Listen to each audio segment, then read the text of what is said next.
Alright, what's going on, guys? Oregon video coming at you. Tourney talk. I have Kentucky winning. Shocker. I know. I'm not very brave when it comes to these things. Um, don't make a lot of bold predictions. I don't really have any method to it. I just watch a little bit of college basketball here and there and pick who I think is going to win, which is usually the favorite. I do have Texas beating Butler. I think that's like my one upset in the first round. And then after that, I just keep going. I do think Ohio State also beats whoever the seventh VCU that I think they're faced up against. Ohio State's a 10. The other team's a 7. I do have that Ohio State winning, but then they lose to Arizona in the next round.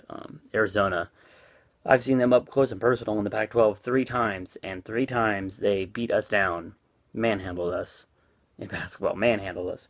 Um, so I know just how good they are. They are an extremely good basketball team.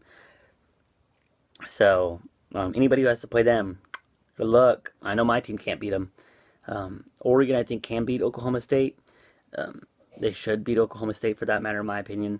But if they have to face Wisconsin, and they probably will, because it's a 1 versus a 16 in that matchup. So unless something that never has happened before happens, then we'll face Wisconsin again, and their size is just Oregon does not do well with against teams with size. Look at Arizona, size all over the board, and they're athletic, and that's what Wisconsin does. So I don't expect this one to be any different. They're a 1 seed for a reason. I'm not saying Oregon can't beat them. I mean, if Oregon's hitting their 3-pointers, which they do live and die by, let's just be honest, Oregon fans, Oregon does live and die by the 3-pointer. And sometimes we won by it this season, and sometimes we've died by it. Look at the Arizona game. If we hit all those early 3-pointers, it might be a different ball game, but we weren't. So if we end up facing Wisconsin, which we probably will, good luck, Oregon. Seriously, because that's a damn good team, and we're going to need to play our best basketball to beat them. So that'll be tough to beat Wisconsin. Um, but really, if you look at it, Oregon is playing with house money this year. I mean, they're already in the tournament, which is something I don't think a lot of people expected them to do. I mean, they made the conference championship game. So there's another thing I don't think a lot of people expected us to do.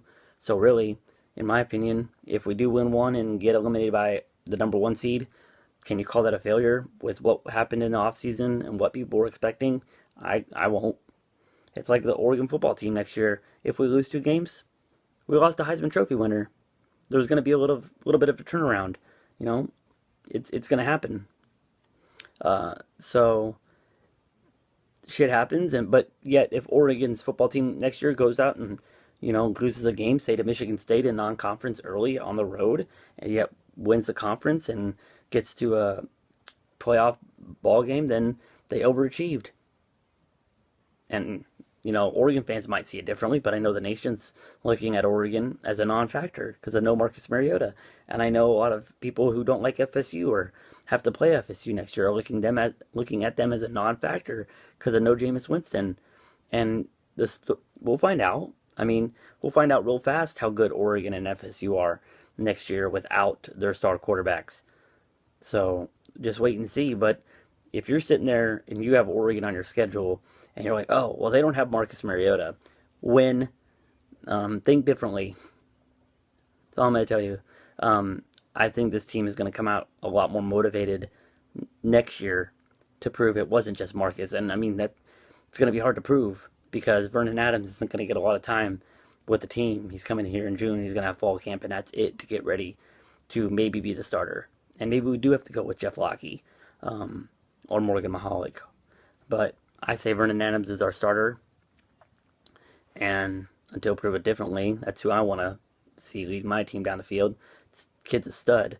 And you're telling me he's not going to come out with a chip on his shoulder, replacing a Heisman Trophy winner, threw up all those yards in FCS. Everybody says it can't translate. Okay, keep saying that. And then when he beats you guys, who will have the last laugh? But yeah, that's it for right now. As always, guys, go Ducks. See y'all after the game on Friday and beat them Cowboys.